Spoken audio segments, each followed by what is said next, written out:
Hello, everyone, and welcome back to another episode of Spooky AF. My name is Rob, and I'm joined by my lovely co-host, Suz. Suz, how are you? Okay, I told you before we started recording that I need to tell you something while we're recording, but Yes. I was feeling I've been having tummy issues. I was feeling very, very nauseated earlier, and so I needed to take. I was having a lot of vertigo, so I I took I took two Dramamine, as one does, which is essentially the same active ingredient as Benadryl. So, Yep. like, buckle up. Like, So you're doing pretty good, is what you're saying. yep. Like, I just think of all the things you send me from the what is it that ridiculous subreddit where they're all like trying to hallucinate on Benadryl. Oh yeah, the one for the Hat Man. Yes, and you sent me one where they had compiled like a pound pill, like they made like a pill that was a pound of crushed up Benadryl. Yeah, and I think it was like the caption was it was like how to not only summon the Hat Man, but like What was it like? But become like him. live with him or Yeah. Yeah. Oh, by the way, yeah, everyone, we are not endorsing taking drugs outside of their recommended parameters. BT dubs. or No, hey, no. We don't have a legal team, my guy. yeah, okay, fine. Allegedly. Allegedly. So basically, It's fine. I say all that to say I'm sitting in my pink gaming chair with a triple XL men's Rick and Morty t-shirt on with my Harry Potter pillow that you and your wife gave me back in 2019 for my birthday, and that's where we are. Very good. That's fair. Yep. I'm sounds pretty cozy to be fair. So Yeah, I'm doing well. I'm no longer nauseated, and everything is very funny. good. Well, that's good to know because we're not talking about anything funny today. Oh shit! Wait, so are you about to drop a sad one on me? So, as serious as a car crash is, this is what we're talking about today. Oh god. This is gonna be awful. I still haven't opened that link you sent me that said "Don't open if you're in the office" or "Do I'm not your mother." I Yeah, haven't opened it I yet because I'm scared. I can't remember what it was now, but I remember sending it to you, being like, "Susan's gonna find this hilarious," and then I immediately was like, "Actually, don't open this if you're around people." Yeah, fair enough. Yeah. I if memory serves me correctly, it was something to do with Texas. Oh god, that could go so many different directions. Yeah, It's a big bad place. yeah. So yeah, I'll review that Okay. again when we finish I mean, talking. I will too. Well, what's funny is it came Yeah. just under the GIF one of us sent of Bubbles from the Powerpuff Girls dancing around a pentagram with a bunch of like cuddly toys. And I don't remember why Yeah. we did that, but it really made the scene. Yeah, absolutely. Yeah, it's it works. It's pretty much our conversations in a nutshell, right there. It's true. Do you have any spooky updates? Nothing comes to mind actually. Yeah, no, there's been nothing really for me. I've discovered a my YouTube is going through a bit of a weird phase at the moment where it's recommending to me various UK based ghost hunter videos. Oh, cool. Okay. So my algorithm on YouTube for the last probably 2 weeks has just been like various episodes of people's series of them like going into abandoned houses and thinking that there's poltergeists there. Rob, to be fair, that sounds a lot healthier than your Instagram algorithm. I don't know what you're No, talking no about, idea. Susan. I wouldn't know because the links you send me are generally quite funny, but I've peeked over my husband's phone. I know. There's a catered list that I have. Certain people get certain things, and then certain people get other Other things, certain things. and those lists don't cross over. It's very, very important that those lists don't get mixed up Yeah, this is not a Venn diagram. This is two separate circles. on two separate coins. Like, Yeah.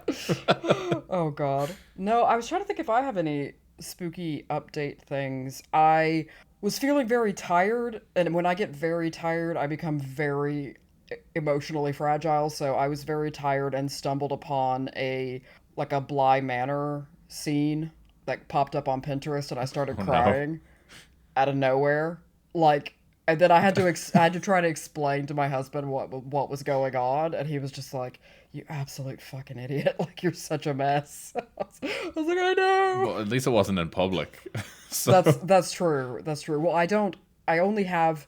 See, I only use Pinterest because we have a Ninja Creamy, and that's where the best recipes are.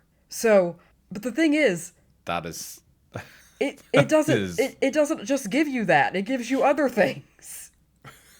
So, which I know makes me sound ancient. the most first world problem.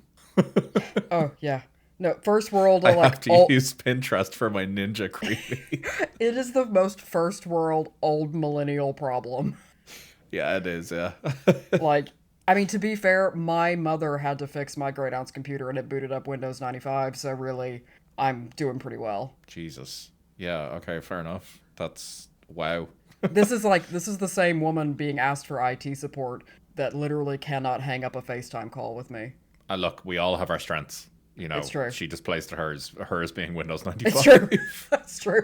I'm actually kind of jealous of her because I can't imagine the bliss of the wave of nostalgia that must have hit when that, like, popped up. I think I would have been, like, transported to heaven for a few seconds. Yeah, AOL trying to automatically connect to something that doesn't exist anymore. Basically, and I'm like, oh my god. In that moment, I would have been like, I get to play Mario typing again. Like, I get to, like, I get to play solitaire. This is my dream. Yeah. Yep, absolutely. Well, I'm sure you could probably find an emulator out there for Windows 95. Don't tempt me.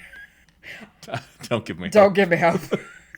We're gonna have a big gap in episodes because you just like can't get me off the emulator. It's like when people in cyberpunk things get hooked on VR, but except I'm moving backwards. Good. Very good. Yeah.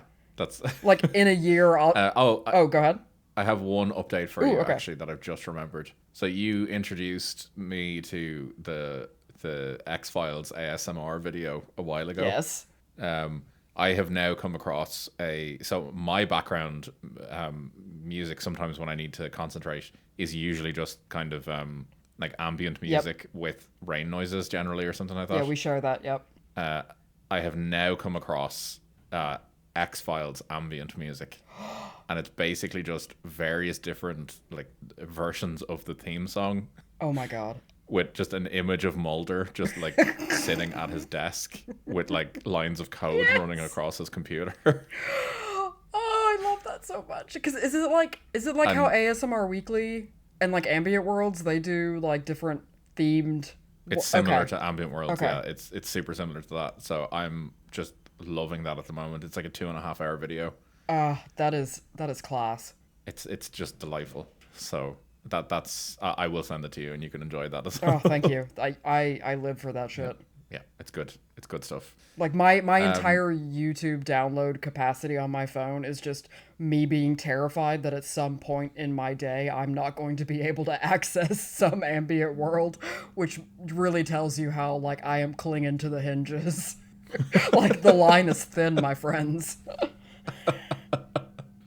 Oh, look, you know, we got to do what we got to Yeah, do. basically.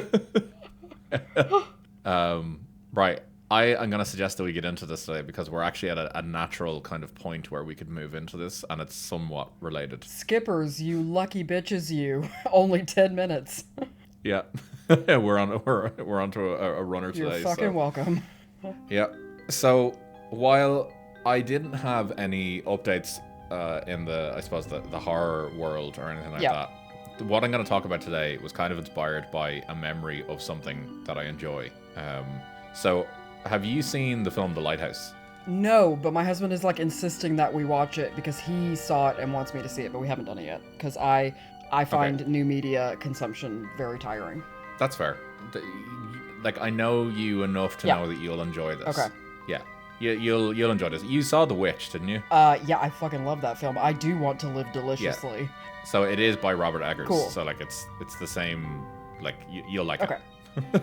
Yeah, it's mad kind of. It's got some gothic overtones, black and white. Yeah. Nice. You'll like it. Yeah. So I just randomly remembered The Lighthouse during the week, and it's a good film. I haven't seen it in years, so I was like, oh, I think I'll watch it again soon. But something that I like to do as a millennial, it was pointed out to me that millennials really live for this shit. I love to either go into IMDb and look at the trivia section about a film, or go into Letterboxd and read reviews of the film to just find the funniest review I can, or to find some random trivia about it. Perfect. So that's what I did with The Lighthouse, and I looked into it, and it mentioned to me the somewhat real-world origins of The Lighthouse. Oh, no. And I kind of fell down a rabbit hole, I'm going to be honest with you. Okay. Really went down a rabbit hole. Now, I'm a big fan of kind of like maritime history and stuff like that. I'm a big fan of kind of the construction of ships and lighthouses and all that sort of stuff. Is it because of your always been beard? something that I enjoyed. Yeah, probably. You have a maritime beard. You know, I do, to be fair. And I do have a number of fisherman-style sweaters. Oh my god, that is so true. Yeah. I've actually only just made that connection now, to be honest with you. It's like we're going to have to come back later, ladies and gentlemen. Rob's having a bit of a crisis. I've lost him to the sea. Yeah, that's I'm gone now. Yeah. You know, if the podcast ever goes off air, that's why. No. I've gone to the sea. No, darling, we know why. It's gonna be red string and tin hats all the way. That's true as well. Those things may go hand in hand. And I like the idea of you sitting in a rowboat with a tin hat somewhere at sea. Yeah. Just like shouting. Making up mad conspiracies. Yeah. So there's kind of two stories. So there's the origin stories of the lighthouse, and then there's a real world story then that I'm going to talk about, which is linked to this. But I wanted to talk about the origin story of the lighthouse very briefly, so you're going to understand the step into the real world then as well. Right. So the kind of the origins for the lighthouse comes from a lighthouse in St. David's Peninsula in Pembrokeshire, in obviously in the UK. Beautiful place. I love Pembrokeshire. I've been there several times. Very good. Yeah. Well, that's good to know. Yeah, it's so lovely. it seems like a nice place. And the lighthouse that we're talking about kind of stood for about 80 years. And in 1801, the lighthouse there was occupied by a two-man team of Thomas Howell and Thomas Griffith. They were so roommates. both called Thomas. Yeah. Yeah. Sorry. We know what they were up to. Yeah. Just. I have to go a full episode without saying hanging out the back of each other, because I think I've said that too often. It was a phrase that we used like with a lot of emphasis the last episode as well, It's true. I think. So It's true. yeah. So they were stationed there, and the way that Lighthouse kind of rotations worked was that the crews, they were two-man crews at the time, they were stationed for a number of weeks, and they basically lived in this cramped living area, and they basically had just constant waves hitting off them. The interesting thing about this lighthouse in particular is that it stood on 9 oak pillars. What? So the sea was actually flowing freely beneath it. Oh, that's... Yeah. Why? Why did we do that? Because was there just no I like know. stable ground on the rock? It's just an affront to God, basically. It is. I mean, it is asking for just so many things that aren't what you want. Yeah, absolutely. It's not a good time. So kind of this is the world that they're living in. So they literally cannot leave this lighthouse, and they're stationed there for weeks at a time. So this actually, I found out, is potentially one of the origins for the term cabin fever. No way. Yeah. So basically, it was the fact that these lighthouse crews were locked up for a period of time, and they were only interacting with each other. They couldn't leave, and basically got effectively like stir crazy, pretty much. Yeah. And the term cabin fever, one of the origins for the term cabin fever does come from lighthouses. So after several weeks stationed in this very cramped living area, one of the Thomases grew ill. So it's Thomas Griffith. Right. And as time went on, they sent out numerous distress signals, and no help arrived due to the horrific conditions. And as you can imagine, this was not a good time in 1801. So unfortunately, Thomas Griffith died. Oh shit. So yeah. Did they just throw him in the ocean? The problem that would be the normal thing to do. That is not what happened though. So the other Thomas Howell, he was known for being quick to arguments apparently, and being, as he was described, fierce-tempered. So the two of them were constantly arguing with one another, and Thomas Howell knew that this did not look good for him. Oh, okay. In his mind. Yeah. So he was reluctant to dispose of the body for fear that he'd be accused of murder. Okay. So his logic was he'll just keep the body with him instead in the small room. Oh. And that he'd basically just continue existing around this body. Oh. So once the body began to decompose, as they do, he constructed this small makeshift coffin, which he lashed to the outer shelf of the lighthouse. What the fuck? Yeah. So, so the wind, being as horrific as it was, eventually caused the coffin to then start to disintegrate. And it basically caused one of the arms of Mr. Howell to basically detach the dead man. And it was basically within view of the hut where the other Thomas was. So allegedly, as ships went by, they could basically see what they reported as one of the men waving from the window to let them know that they were all good. And what it actually turns out to be was the detached arm of this dead man stuck and waving in the wind. This is literally the maritime Victorian, or I guess that earlier was still Georgian, but like the version of, I'm just thinking of like in Serenity with the reavers where they have to like put the bodies on the ship. Yeah, pretty much. So this went on for a number of weeks. So once he was eventually relieved, apparently Thomas Griffith was so horrifically, like, mentally disturbed by what he had done and what he was experiencing that he was said to be unrecognizable to his friends and family. And from that point onwards, the rules were changed for lighthouse teams, and they were changed from rosters of 2 men to 3 men. So basically they were like 3 of them can make decisions and 3 of them can support each other. 2 of them are most likely going to end up killing each other. I mean, that was kind of the logic there. Yeah, I mean, I guess this was before they had a working knowledge of how, like, the more men you add to a relationship with, like, gay men, the more volatile it becomes. Yeah, and they effectively become that Spider-Man meme of the 3 of them just pointing at each other. Yes, just like an angry throuple. Yeah, exactly. I ain't going down for this. That's kind of... So that pretty much sets the scene for where we are today now. So can I ask, did it lead to any... Because like, my thing that I think is both awful and funny is the idea that, you know, the ship saw him waving and thought, you know, everything was chill. Did any of them crash? Because I'm like, that is such a really funny metaphor for, like, bureaucracy. It's just like, turns out that guy was dead and we were all just taking advice from him. He was running the government. Like, he was Not that you can't weekend at Bernie's sailing. Apparently you can. What am I talking about? Yeah. Not that I could see. He seemed to do a pretty flawless job even in death. So I mean, fair fucks. Good job, Thomas. Yeah, fair play to him. Yeah, absolutely. Yeah. Not the other Thomas. No. He's a bit of a bastard. And then my next question is: did Edgar Allan Poe hear about this? He did. He did. No. Yeah. Oh my God. This. Okay. Yeah. Amazing. Let's keep going. Yeah. So, Edgar Allan Poe did hear about this, so you can imagine where he went with it. Oh, I do. It's called The Telltale Heart. Yes. Yeah.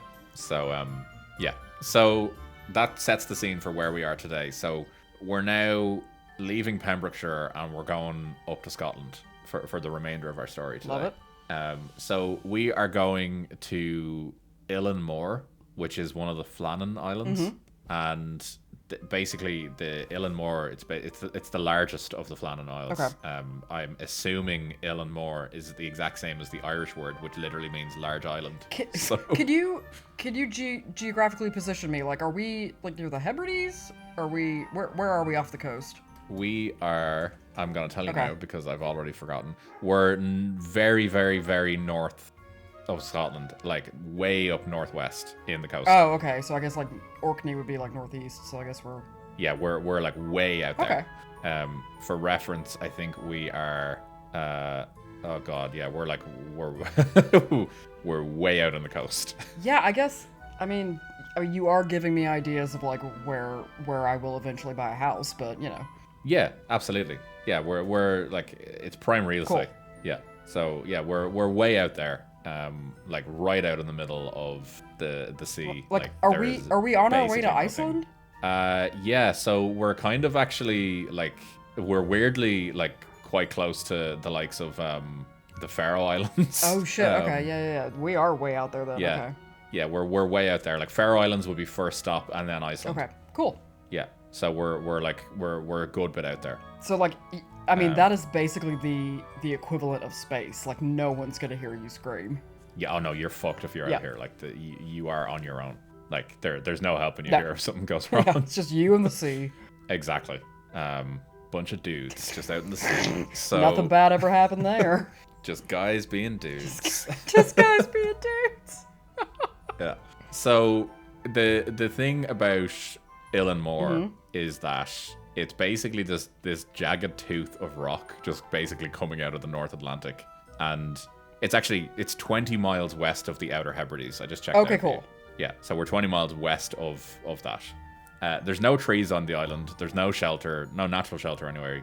It's cliffs and seabirds, and basically just ocean everywhere. It exists in defiance of God. 100%. Yep. Like, this is there to basically just, Yep. defy nature. This is there to break you. Yeah. So, even on calm days, apparently the waves just batter the fuck out of the island. Oh. And then on stormy days, basically the sea apparently, like, shoots way over the cliffs. Oh, like, no. waves come quite a bit over the cliffs. So, for centuries, sailors basically created this whole lore around Illanmore. Shepherds refused, so apparently they put a lot of sheep there. Because that's exactly where sheep thrive, in the ocean. Exactly, yeah. Basically apocalyptic conditions. Yeah. The best thing you could do with like a full, like, thick layer of wool is to go into water. Yeah, exactly, 100%. It's perfect for it. So, yeah, like the shepherds put a lot of sheep there, but shepherds won't sleep on the island, that sort of thing. So, basically, long before a lighthouse was ever constructed there, long before it was even considered as any sort of area for a lighthouse, it was actually a place of pilgrimage. Okay. So, yeah. So, in the 6th century, Saint Flannan, who was an Irish bishop, he built a small stone chapel on the island. And basically, pilgrims visited for centuries, but they didn't stay on the island. And local tradition, basically, around all this said that the island was inhabited by spirits, some of them being benevolent and then others not. I'm gonna say this because I am now legally Irish, so I feel like I'm entitled to. We don't make the best decisions sometimes. I mean, we're literally the reason that Christianity still exists in the world. So, yeah, I would agree with you there. Look, we have a lot to answer for. Yeah, we went off and lived on a dank little island while the rest of Europe was basically experiencing the Dark Ages, and then we just re-emerged with Catholicism, basically. Oh God, what a terrible introduction. I know. But like, while y'all were busy like dying and shit, look what we were doing. Something worse. We got some wicked vellum skills on us now. You would not believe the shit that's gonna go down because of this. Yeah, exactly. You left us to cook for too long. Yes, and cook we did. We have become one with the bog. Yeah, it's just wild. Yeah, but I agree. Yeah, okay. You leave us for too long, we make bad decisions. I mean, this seems like a place that is rife for someone to say, like, yeah, there are... I'm actually surprised that they'd say there are benevolent spirits out there, because you'd think like such a violent, natural place would just be bad vibes. I guess because it's a site of pilgrimage, they're probably like, nah, there's some good ones in there. Like, I want to make a pilgrimage to like Cancun. I don't want to... Yeah, well, there's good spirits there. Good, yeah, well. Yeah, it comes with the hotel package. Tequila, vodka. So shepherds from nearby Lewis would bring their sheep to graze there, but they always left before nightfall, and they claimed the reason why they did this was because the island had a, quote, presence that watched them.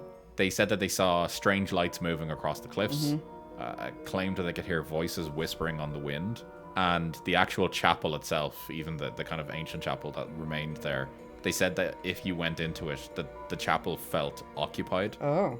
Yeah. So visitors that came to the island kind of created this whole lore around it, and then they designed these rituals that they do to protect themselves. And one of the most famous was that you had to circle the chapel on your knees, which was viewed as an act of humility that was meant to appease kind of whatever dwelled there. Yeah, and also essentially hobble yourself. Yes, exactly. Yeah. So you can't escape then when they decide to come for you. Okay, this is a bit of Suz lore. The first time I ever went to Europe, I was 18, and my AP history teacher took, like, a group of us to Europe. And so I had, like, literally barely ever left Texas, and so this was, like, mind-blowing to me. All I ever wanted to be in my life was European and out of Texas, and so suddenly I was. I mean, you've achieved that. And so. you know me, I'm like really into art history and architecture and things, and so like Rome was a dream. But I went to this chapel so while everybody, like all the other 18-year-olds went and like got drunk and went shopping, me and my history teacher went like church going, like architecture viewing, art gallery. You fucking nerd. I know. I fucking know. Rob, I know. So anyway, like I knew it then, I know it now, it's always gonna be true. Yeah. Look, I'm not judging. It's fine. No, you should judge. I'm just a teenager warthog. But anyway, no, so we were at this, there is a place where it's apparently the stairs that Constantine brought over from Byzantium, I guess. Okay. Yep. And it, like, you're supposed to climb them on your knees, and there are, like, little glass capsules where you can see, well, you're supposed to be able to see blood, like Jesus's blood stains. So the thing is, we went in June, and so it's hot in Rome in June. It's on the same like line of latitude as parts of Texas or whatever, but so it was really warm. So I'm in like a knee-length dress. So I'm climbing these marble stairs on my knees. By the time I get to the top, my knees are bleeding. They're now looking at my blood. What the fuck? So I just think that this whole like, you know, prostrating yourself before architecture is nay good, and I don't think God wants this. You basically became Silas the Monk from the Da Vinci Code. Holy shit, we wear the same foundation shade, I'm sure of it. And you're both bald. And we're both, oh my, fuck. Rob, I've taken too much Dramamine for this to sit with me right now. No, we don't need you to flat. We don't. Just me, like, crying to Bly Manor, hitting myself on the head. Okay. Oh, yeah. So sorry. Well, okay, yeah. Okay, so to appease spirits, they went around on their knees, like, because I'm sure they've never done that before out at sea. But anyway. Exactly. Yeah. Well, yeah. Exactly. So these are all pilgrims. So they're pure people. I'm sure. Yeah, pure as driven something. Exactly. So yeah. So this was all the kind of rituals that they did, and even the sailors that were kind of based around these areas, who I would assume were fairly hardened by these storms at this point around this area of the world. They apparently spoke of the Flannan Isles with a kind of an unease about them. They apparently called the islands, because there's 7 of them, 7 small islands, they called them the 7 Hunters. Okay. Basically because there were a multitude of shipwrecks that would occur around these islands, shockingly. Well, yeah, because when there's a storm, you can't see them. Exactly. So, yeah, ships would get fucked up here. Sailors were afraid of them, and it just was not a good time for anyone. Yeah. And then, at some point then, in the late 1800s, for some reason, us people decided, do you know what? Let's build a fucking lighthouse there. Wait, the Scots or the Irish? Just the Scots. Okay. Just our Celtic people decided. Celtic people making bad decisions. That's yeah. That's another podcast in and of itself. So, yeah. So in the late 1800s, they decided, fuck it, let's build a lighthouse. Let's cook. And that is exactly what they did. I saw a quote about this online from a newspaper in the early 1900s that said that the construction of the lighthouse on Illan Moor was an act of defiance against nature. Yes, yes, that's the kind of news reporting we need. Yeah. Workers had to haul stone, timber, and metal up cliffs that rose 45 meters straight out of the sea. Oh, Jesus. And you know, like, for lunch, they got, like, a piece of stale bread and, like, an attaboy. Yeah, maggoty bread. Yep. So, they built a cable-hauled railway to move supplies, but even that was torn apart by storms. So, the men that were building it, they lived in these temporary huts that apparently would sometimes be kind of removed in the wind, and some of the construction workers there actually just refused to return after the first stint on the island was done. They were like, fuck that, I'm gonna die doing this. Which tells you, like, because people, I imagine the people that got to do it would have been, like, quite desperate for an income, like, for a wage. So Oh yeah. it takes quite a lot when you have, like, yourself and your family to feed to turn down a job. Yep. So that Yep. says a lot. Yeah, it's not a good No. time. I like you're in for a bad time here. We're watching So The Terror, and okay. it is very that vibe. Like, it's all these soldiers who, like, end up, or not soldiers, sailors who end up in the Arctic, and they're like, dude, I just needed a way to make money. Now I'm freezing my balls out here. Yep. Just want to pay for some food. Yep. It's yeah. I genuinely, this is what fascinates me about this period in history, is just that, like, people just were just built different. Oh god, yeah, like I can't, if my pillow isn't arranged properly, I wake up and can't move my neck to the left. Yep. And then you have these motherfuckers building a 23-meter tall tower. Yeah, and I grew up poor, but, like, that was a different kind of, like, that was... Yeah, it's wild. Like, so yeah, the lighthouse was completed in 1899, and it was as I said, 23-meter tower of white stone, and it's topped with a powerful lamp that obviously was intended to cut through fog, warn ships away from rocks. So was there that much, like, maritime activity going on that they needed the lighthouse to stop ships from crashing into these Hunter Islands? Yeah, there'd be a decent amount around this Okay. time. There would be a lot of, like, whale hunting that would be going on. Oh god. So, and Faroe Islands aren't that far from here geographically. Yeah, so yeah, no, fair enough. they're big on that. So yeah, there'd be a lot. Also, like, geographically, it just makes sense to have a lighthouse here. Okay, yeah. It's not a good idea, but but it's an idea. It's not the answer, but it is an answer. Yeah. So some other quotes I saw describing it just around online. It was a triumph of engineering, a beacon of safety, a symbol of human resilience. Oh god. Oh my god. Yeah. And then two other quotes I saw then was a place where the wind never stopped. And then somewhere where the sea felt close enough to swallow you at all times. To be fair, like, having spent a lot of time in northern Scotland, those last two things are so accurate. Oh yeah. Yeah. So I'm gonna send you a picture of what the island looks, or what the lighthouse looks like today. Oh, cool. So It's still standing. Oh, geez. Yeah. It looks significantly fancier now, I I was gonna say, it looks kind of posh now. Yeah, it is now. Is that the chapel, though? Yes, I think it is. Yeah. No, Yeah. Rob. Yeah. That is more ramshackle ghetto nonsense than I showed you. That was the haunted, like, stagecoach place in the desert. It is. This looks like if you've ever been to Ireland or Scotland or, like, the countryside in England. This looks like a fence that went wrong. It does. Yes. Actually. And also, now I don't Yeah. feel so bad about them, like, having to go around it on their knees, because if I spread my arms wide, I think I could touch both sides. Yeah, I think you're right. Yeah, it's yeah. It is what it is. I also think that is the filming location for that film. I think might end up being awful about the Morrigan coming out. Oh yeah. Yeah. Yeah. Sorry, I was trying to give the listeners, like, my perspective on this picture, which is the lighthouse is extremely posh looking. Also has I'm guessing the solar panel is a recent addition. Yeah. Yeah, it is. I have a black and white photo of it that I can send Oh, to please, you as yeah, well, of obscure date that I don't actually know when it is. Okay, this is looking a bit more rustic, a bit more.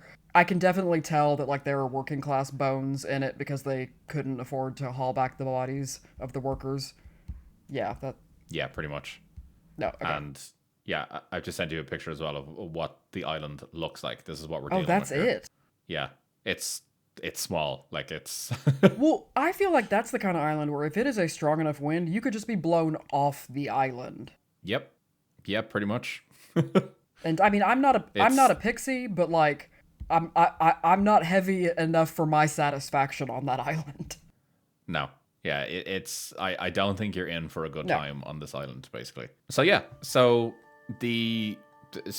as I said in the previous story, the previous lighthouse crews were 2 people. We're now on 3 people as a result of that previous incident. Okay. So to, I suppose, understand the world that we're in, like, I just wanted to briefly just talk about the routines and the isolation that would go on here. So lighthouse keeping was a fairly disciplined profession, and to an extent it still is. And there's like a strict pattern to their daily kind of activities. So they would have to tend, obviously, that big lamp. They'd have to polish the lenses fairly quickly and thoroughly. They'd have to trim wicks. They'd have to refill oil. And this was, literally a matter of life and death for some people. They'd record wind speed, visibility, barometric pressure. They'd repair machinery. They'd check the foghorn to make sure it was working. They'd inspect the landing platforms. They had to keep logs constantly. They'd log every detail every hour. They'd write something down. Basically, like, they had to be very thorough. And then they just obviously then had like their own household chores. Like, they'd cook, they'd clean, they'd do laundry, they'd mend their own clothes. Yeah. Then they'd also have to do safety checks on everything that ensure that like ropes were correct and weren't frayed. The winches were working. Rail tracks in the island were secure. Basically, yeah, any sort of disruption to any of these patterns could literally cost people lives. And because of the time that we're in, 1900, there were no radios, there was no telephone, no contact with the outside world at all except for supply boats. Right. And it was literally just like 3 men living on this island. Oh, no. Which is just mad. So, like... This sounds like the Stanford prison experiment, like... Yeah, and that's it exactly. So, relief crews for this island would arrive every 2 weeks. Right. Weather permitting. Oh, no. So, sometimes they were delayed for days. Sometimes they were delayed for literal weeks on end. Oh, my God. Yeah. Wait, is this where we get the... These... Do you think I like to think they kept themselves sane by them being the first people to do that TikTok sea shanty sing-along thing? They just, like, sat there and, like, sang The Weller Man while they were mending their socks. Honestly, yeah. Like, I'd say they would have had, like, songs and things like that just to, like, just do something different. Do you also think there's an element of having such a regimented schedule as a way to break up monotony? Yep. I honestly wouldn't be like you have to fill your time with something for sure, because so at least if they have every minute of the day planned, yes, it's better, I suppose. But yeah, and then they would work in rotations then as well, so there was always one man awake at any one time, basically, to keep an eye on everything. Right. So their sleep patterns and everything were fucked. God, yeah. So the islands themselves, they're notorious for violent storms, and the waves themselves on certain days could actually rise high enough up to strike the lighthouse windows. Oh, that is tall. Whoa, that is high. Yeah, it's like 45 meters, I think, or something. God. So, like, we're talking some serious distance here. And they actually likened it to the sound of artillery fire some days, that basically the waves were that heavy and the wind was that fast. And apparently the entire tower could actually tremble depending on how bad the wind was. Oh. Yeah. So all this to say, I think lighthouse keepers definitely had to be a certain type of person to live in these sort of situations. Well, my husband and I watched a recent YouTube kind of like old BBC footage of, you may have seen it, but it's like I don't remember where the lighthouse where this was happening at, but it was like talking about how they changed crews over. And so they had to like come out in a boat, and then the people in the lighthouse had to basically create like a zip line down into the boat. Oh, wow. And then they had, because of how the lighthouse was positioned, it was the only way on and off of it. And then the other people would have to like climb their way up. Yeah. And you know they did that, but you saw the men and you're like, those are hardy men, but at the same time I'm pretty sure they have rickets. So they were just a cacophony of dissonance there. Look, just built different. Yeah, for sure. Built different and possibly bowed. Yeah, absolutely. Yeah. So anyway, but no, I think that I'm actually like visualizing this. It's wild. It's wild. Yeah. So we're gonna get onto what happens now. So basically, as I said, we had this crew here, and yeah, like things just weren't going particularly well. So we have a crew on the island called Thomas Marshall, Donald MacArthur, and James Duckett. Those are all like good Victorian names. Yeah, absolutely. Yeah. So I actually have a picture of them that I can send to you. Incredible. So you can see the sort of men that we're dealing with. And what year is this again? Sorry. 1900. 1900. Okay. Oh. Yeah. Oh, those are some 1900 mustaches. Yeah. That one in the middle. Like, this is just. Holy shit. Yeah, this is premium, like, mustache territory here. That is He has a beard on his upper lip. He does. He really He does. does. You can't... Full on walrus. Yeah, Like, you can't see his mouth at all. nope. Nope. Which I guess if the wind is quite high, maybe you need all the coverage you can get. Yeah, true, actually. Do you know what? You got to do what you got to do. Yeah. Okay, just looking at the picture, I'm making assumptions about them. The guy on the far right, he's gonna kill somebody. I just got that. He does have that Oh look yeah, about him. he looks like he's getting a mugshot taken. Yeah. Guy on the left Yeah, he does, actually. is like an absolute sweetheart and will definitely darn your socks for you. Yeah, you would, yeah. Guy in the middle is the consummate bureaucrat. He is gonna go buy the book even when everything is falling to shit. Yeah, absolutely. Okay. Yeah, the guy on the left is the peacemaker. I'm so sorry. I read a lot of fan fiction. No, you're fine. That's the lore Yep. now. We've established it. So, on the 26th of December, 1900, a relief vessel was sent out on its usual kind of routine. The weather was particularly bad at this point, so they hadn't been able to get out to Illinmore on time, but it wasn't too bad still. So the relief vessel was called Hesperus, and it approached Illinmore. And they were very concerned coming up to the island because they had noted that the lighthouse itself had been dark for a number of days, which is obviously an alarming sign. Yep. And so the captain, named James Harvey, he was expected to see the keepers waiting at the landing, but there was nothing there. So he sounded off the horn. He then fired a flare, and no one appeared. So Joseph Moore, who was the replacement keeper, actually, that was coming out there, he rowed ashore alone. Oh. And he later said that he felt a sense of dread as he climbed the steep steps to the darkened lighthouse. And to that I say, no shit. Absolutely. So this is the day after Christmas as well, so it's definitely not warm. Boxing Day is spooky. Yeah. So as he approached the darkened lighthouse, he noticed that there was like literally no lights or anything on. Like it was pitch black. And when he got to the lighthouse, he found that the door to the lighthouse was unlocked, which is unusual. Okay. 2 of the oilskin coats were missing. One of the coats was still hanging, and that was belonging to MacArthur. And for reference, MacArthur is the middle guy in the picture. The bureaucrat, okay. Yeah, so his coat was still there. There was a half-eaten meal on the table. One of the chairs was overturned. The fire was out. The beds were unmade, and the clock was stopped. So it basically looked like the men had just left suddenly. And a search of the island also revealed damage at the west landing.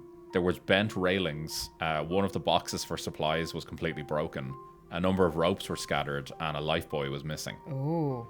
But crucially, they couldn't find any bodies at all on the island. They couldn't find any footprints, like no muddy footprints around areas, and no signs of a struggle, just like total absence of life, basically. Whoa. Yeah. So basically no one knew what happened. They couldn't figure it out. They hadn't a clue what was going on, and these 3 men were just gone. This is the first episode of the new Mike Flanagan series, it must be. Like... So yeah, it is mad. Like these people were just gone. Like they had literally been there and then were just gone without a trace. So an official report basically looked into it and concluded that all 3 of the men had been swept away by a storm. I mean, that's kind of your only answer, right? Yeah, like they kind of basically just went, yeah, they're gone. Yep. They're dead. I mean, yeah, Storm got them, and they couldn't really say much more than that. Basically, they were like, yeah. Oh god, and we'll never know. Yeah. This is the next Mike Flanagan series. It must be.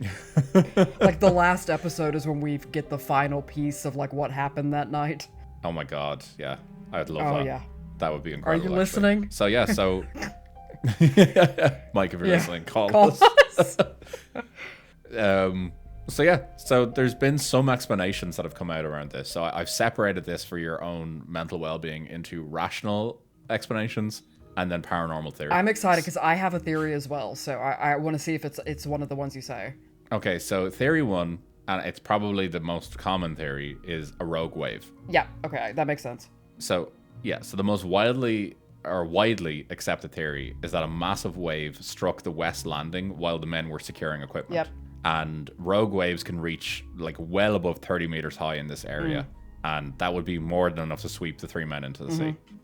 However, there's been some questions raised around this saying, like, why did all three go out in dangerous weather? There's protocols around that. Yeah. Why did MacArthur leave without his coat? Which, again, he wouldn't have done this. Also, And why were all three of them awake? I'd imagine there wouldn't be many parts of the day where that would be the case. exactly. And why was one of the chairs overturned? It looked as if someone had maybe left in a hurry. Which didn't to them make any sense. I mean, So that's the rogue wave theory. It's challenged, but it's kind of the widely accepted that this is what happened. do you think it's possible that the two who had taken their coats were outside doing something, and like per protocol the other guy wasn't, and he was just inside, and then he heard a commotion or a cry for help or something, so he just ran out without his coat? That's kind of where I had come down on this as well, that it is human nature that if you hear this, you're not thinking clearly. Yeah, and you don't And have could have time just- to go like put your coat on. Yeah, exactly, yeah. I could see that being believable. Okay. Theory number 2 is a kind of a chain reaction accident. So the theory here is that one man goes out to check the landing, he gets into trouble, the others rush to help. It explains the missing coats and the urgency. Yep. It's pretty much what we just said. But the theory around this is people saying these men had protocols. They knew what the protocols were. You don't leave the lighthouse unattended during a storm. And unfortunately, being a lighthouse keeper is accepting that if someone basically experiences an accident, that's the consequences of the job. Oh, so And these men would have known and that. they wouldn't have run out. Now, look, it's easy for us to say that. Like, they could have been quite friendly with one another and basically said, fuck protocols. Like, it's fine. Like, we're going to help each other. You know, yeah. Well, So, you we don't know. either become like incredibly unhealthily close, or you kill each other in those scenarios. Exactly. 100%. There's no in between there. Theory 3 is that there was a rock slide, potentially, or a sudden gust. The cliffs are apparently very unstable. A rock fall or sudden gust could have just taken them. However, there's no debris there. There was no disturbed earth. But So less it likely. is possible, I suppose. Yeah. Number 4 is probably the second most likely theory, in that it was human conflict. Yeah. So some have speculated that a fight could have broke out due to the stress or the isolation and maybe the fear of living there, and it was all just starting to boil over. And one thing could have led to another, basically, and there could have been a fight that broke out. Now again, these lighthouse keepers, apparently they were actually very experienced and there were no signs of violence, but you know, it's always potential that this could have happened. Well, there's always like, if you're under that kind of pressure and that kind of regiment every day, it's not a big stretch of the imagination to be like a little thing can just fucking set you off. Yeah, exactly, yeah. And then theory number 5, it's a funny one because it's not really kind of an actual theory, like a factual theory, but some retellings of this story claim that the logbook, the one that they were always writing in, contained strange entries about severe storms that didn't exist, the fear that they were all experiencing, and that how they had all resorted to like prayer to basically try to survive this period on the island. These entries have basically all been declared as fictional. Okay. That they were basically added to the lore decades later, but it kind of just goes to show that like people are kind of speculating that there could be something more to this than just, you know, a freak storm. Well, you know that People that fighting. ties into my theory. What is your theory? I'd love to know. My theory is that like something cuckoo bananas happened because they were experiencing like high levels of consistent, constant, ongoing infrasound from the waves. Yeah, I could totally see that. That is a fucking wild theory, but I could absolutely see this, that it basically caused like serious fucking mental strain on them. Like even at low levels, if it was, because I was talking to, who was I talking to recently? I can't remember. But anyway, I was talking to somebody about maybe it was my husband, about the infrasound that comes off of these giant data centers they're building, and it being like horrendous for people's mental and physical health. Yeah, there was an article in I think in the Guardian like last week or something, or 2 weeks ago. I remember seeing something. Maybe I saw it on Reddit. I don't know what it was, but yeah. Like they're building one. They're is building bad. one in my mom's town. Oh, wow. Which is exactly Okay. what that town needed, I'm sure. But anyway, but no, I'm just thinking that the like constant waves, constant wind, constant, even just noise, but also, you know, these like levels of infrasound, as we know from our good Dr. Strand. But like it can make you see things, it can make you extremely paranoid, it can make you like it can worsen physical and mental health conditions. It can do a lot of weird stuff. Yeah, and then people can always like corroborate like things that they're seeing then as well. That even if they haven't seen it, they can convince themselves that they have seen something. And yeah, And then you get I like you can. get that like groupthink kind of. I guess it wouldn't be foire deux. It'd be like foire a trois. But um, you start to you do rely on each other, and so your interpretation becomes their interpretation, and everything kind of goes Yep, downhill. absolutely. Yeah, you feed into it. Like yeah, So that was my theory. I can absolutely see that 100%. Like or some blending of all of them Yeah. basically to be the actual theory, like the actual fact of what happened. But obviously they're only just pure speculation. I'm now going to talk about the paranormal theories, which Yeah. are actually what happened. So, This is you are literally right now. You're like, and now I'm Elmo in front of the fire. I mean, like literally the first thing I'm going to talk about is the fairy folk. So, yeah. I don't know why, but I was like, please don't say the Muppets or something. Like Jim Henson, So- we know what you did. Exactly. We know what you did. So, in Celtic folklore, these remote islands often belong to the fairy folk. That makes sense. And not the kind of tiny winged creatures in children's stories, but these like- powerful, unpredictable beings that are tied to the land. We're talking about like the she, right? Yeah, exactly, yeah. And like literally that, yeah. So the rituals kind of around the chapel kind of suggest that people believe the island maybe required some level of respect, and it may not have been like Christianity rituals that they were Oh. feeling the need to do this for. Oh, I love that. So there's a theory online, and I say online, mostly Reddit, That is online. the keepers themselves may have broken some sort of unspoken rule, and that the island itself took offense to them basically taking the piss and punished them for it by killing them. I actually love that because I really do think you could build a really like cool story around it. Yeah, oh, absolutely. And it feeds into the next theory that it was the spirits of the island itself. Yeah. That for centuries locals have believed that the island was haunted. The chapel itself was said to be visited by spirits. Yeah. As I said earlier, some benevolent, others malevolent, and that basically the keepers could have encountered something, and it could have turned one of them. It could have the fear of the haunting could have driven them all outside in the middle of the night in panic, Do you think they or something could have. they gave one of it Yeah. one of like they like gave their name when they shouldn't have, or they Damn, you know yeah, that's the end of the that's the potentially end yeah. with the Some fae. sort of like mimic activity or something, Ooh, or yeah. yeah. Could you imagine the There's a theory that paranoia? something could have lured them. Yeah. Oh fuck no, I can't imagine the paranoia on that. No. Like I don't want where to. you're afraid to say anything to the person you think is okay because then they're gonna think you're crazy and then you're the yeah. Oh man, the dynamics are delicious. Yep. Yeah. No.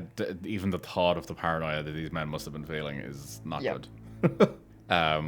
There's two more theories. I'm gonna go with the weakest one, and then I'm gonna end on my favorite Okay. one. So there's allegedly a curse of Saint Flannan himself. So an interpretation of the religious aspect to it is that the island itself was viewed as consecrated ground by Saint Flannan building a chapel there. Okay.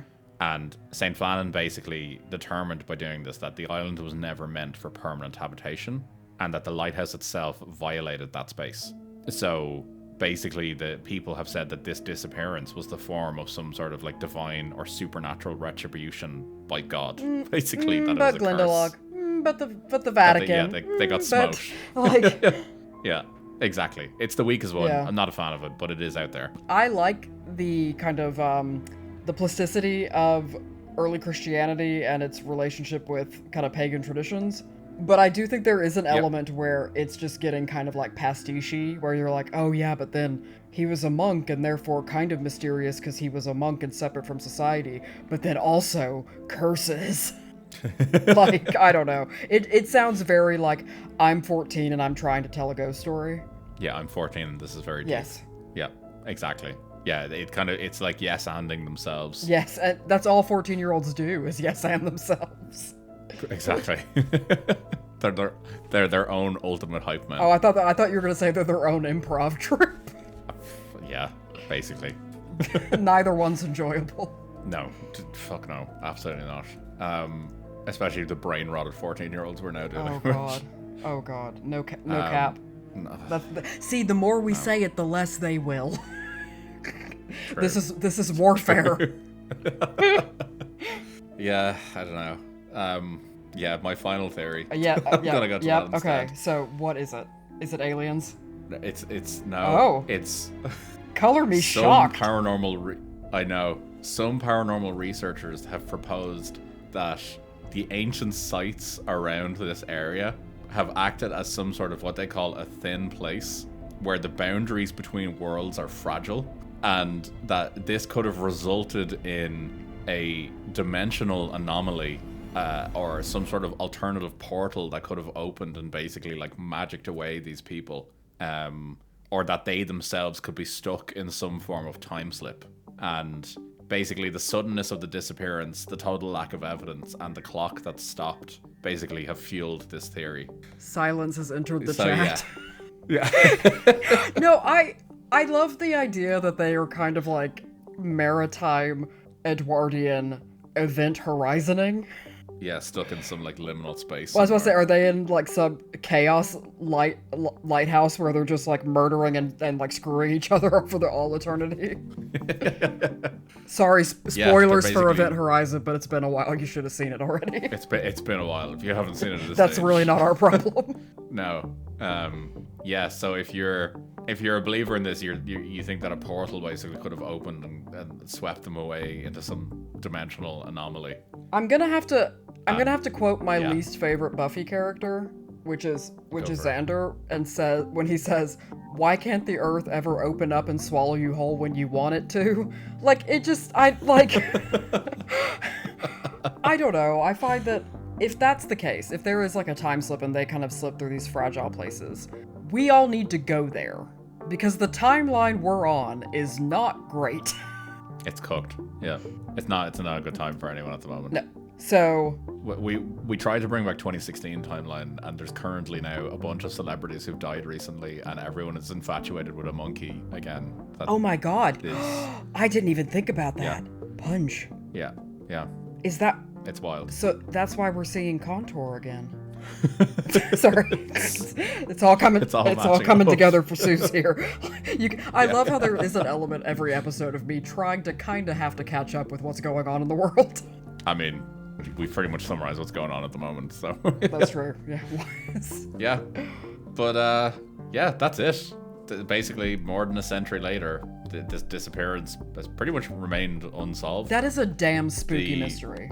Yeah, absolutely. No one knows where they've gone, and yeah, the lighthouse is still there. Okay, I Which, really think we should make a TV show. In a sense, is even I didn't even tell you the Yeah. best part. We can go see the Lighthouse because yeah. I have relatives through my partner who have just bought a house on the Isle of Lewis. No way. I shit you not. And we've been talking about doing a Scotland tour for years. Yeah, that would be incredible. So that could be an in vivo episode. I would love that. I'm actually going to send you a picture of the stairs that these men had to walk up, and I'm just going to say it maybe proves that the rogue storm was a thing that happened. Okay. Because What the fuck? you are not walking up those steps That's like in a storm. I want everyone join me on this. Close your eyes if you're not doing something that requires them open. I need you to imagine the staircase that goes down to like from Hogwarts to the boathouse, but I need you to imagine it as if it had been drawn by MC Escher. Fucking hell. That is this staircase. Yeah. MC Yeah. Escher? But yeah, Anyway. if we go there, I would love to go there. So it would be incredible to go view this island. Hell yeah, but I'm gonna have to like do a bunch of calf raises and Pilates to get my ass in shape for those stairs. Yeah, you and me both. We'll start the workout regimen now for Illinmore. The only Some, thing that like- will compel us to exercise. A Rocky style workout montage where we just run up steps. But I mean, guys, I know maybe you can load the pictures on Instagram, but it is Oh, I'll they're put them all up, winding, don't worry. they're narrow, there's no guardrail, they're literally kind of carved into the side of the already very jagged cliffs. Yeah, these men died in a rogue wave. Yeah, I'm yeah. pretty certain. I don't think it's a controversial thing to say. No. I think that, I mean, to be fair, it looks like the stairs have been through a time slip. That they do actually. Yeah, Yeah. but like beyond that, for sure, I think this was a case of. I will say I like to think though that it is a combination of all those plausible ones in the sense of like there was a rogue storm, they were already like under immense amounts of stress and like contributed to by infrasound and close living quarters and insane pressure to the job, and then they probably either broke protocol or had a bit of a tizzy, and then this happened. Yeah. Yeah. Basically. Yeah. I guess the lovely thing is we'll never know. It's a brilliant mystery, and just even I'm serious, like thinking about that night for those men, it like it would be such a successful like film or television series because it's so inherently spooky. It's actually, yeah, it is insane. Like when you think about just trying to picture like the events occurring, Yeah. and the isolation and everything. Nah, So not gonna be for me. no, and like these are not like, I mean, I guess two of the men are like on the smaller side, but that one guy, he's built like a brick shithouse. Like Yeah, he's a hefty yeah. lad. I'm like it's gonna take a bit of force to knock him over, but yeah, no, Yep. it's really sad and also really mysterious and interesting. I really enjoyed this one. Yeah, oh yeah. It's probably one of my favorite stories that we've looked into. Like it obviously it did happen, but it's probably my favorite thing that I've just read up on. Like it's just a fascinating story. Well, and it does what Alien does, the original film, is that it solves the problem of the haunted house, which the haunted house in the haunted house film is always just like leave the house. Whereas Alien's True. big thing was like, well, you can't leave, it's in space. Well, here, you know, I think the sea is also a space where it's like, well, you can't leave, you're on a fucking boat or you're on a lighthouse. Very, very true. Yeah. It's actually terrifying when you think about it, isn't Oh it? yeah. And then the You literally idea, cannot leave. I think the one of the scariest moments for me is the other crew coming up to the island and there's been no light and there's no one there to greet them. That for them Oh. must have been, yeah, like pitch black coming in at nighttime. So yeah, it's nah. And it's also just deeply uncomfortable when you don't have, I mean, when you don't have a body.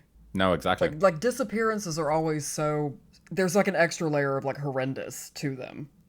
Because at least, I mean, and you hear this with, sometimes I've heard this with when they interview someone who's gone missing for a very long time and they're Yeah. like honestly, like I just want to know. Like if they're dead, that's fine. I want to know that. I want to see the body. I want to bury it. Yep. Like true. it's better True. than this endless mystery mixed with hope, mixed Of with just not no, knowing. exactly. Yeah. Yeah. So yeah, that is that. Or It's the other, I mean, we didn't talk about the other option where like they were in a passionate throuple and things got heated, ticking fucking time bomb, and then they all just swan dived. So one of the theories that was put around at the time by the media Oh God, okay. was that was that the men just organized for a boat to come and pick them up so they could disappear and start a new life, like away somewhere Oh my else. God, I love that. I love that for them. So if they were in a throuple, that would be even more appropriate. Oh, and like a throuple has never had more mustache. No, true. There's a lot of tickling going on They there. can braid each other's mustaches. Yeah, absolutely. Oh my God, So- like we ship a early 20th century polyamorous trio. Silence has Yes. entered the chat. Yeah. No, okay, I actually, it's a bit like that song. Do you remember that song from the 90s that was like, it was like, and you can see the road that they walk on is paved with gold. Don't get me wrong, but they really don't care. But anyway, it was a song that was written about an old couple that went missing and they just like disappeared. And so the band wrote the song to like romanticize it, like they were gonna go, that they were starting a new life together. And so anyway, but it's like same do not vibes. know anything Oh, about how this. do you not? Oh God. Okay. Right. Damn it. Sang on another episode. Shit. I have work to go off and do now. Yeah, you do. Okay, fair. But Amazing. yeah. Okay, well, yeah. So yeah, that kind of concludes it. Yeah, it's a pretty fun, just weird mystery. There is a video game coming out of this in October of this What? year, which is some sort of like Lovecraftian horror. Whoa. And you basically have to investigate the disappearance. You're basically one of the relief crew coming to investigate what's happened. Oh, I am well into that. So I will be playing Yes, that 100%. when that comes out. Yeah. So yeah, but that's that. I would really love to hear what people think on this one, because it is a different one. Yeah, it's interesting. So yeah, you can reach out to us on social media. You can get us on Threads and Instagram at the Spook AF Pod. You can get us in the YouTube comments when this goes out, or you could send us an email. I'd love to get a lovely email of some sea shanties or something. It's just someone recording like them singing the Weller Man. Like, I'd love that. If people do that, please send it through to sure. us, and you can send that to thespookyfpodcast@gmail.com. But yeah, with that said, hope you're having a lovely day whenever it is you listen to this, and we'll catch you in the next one. Take it easy, guys. bye.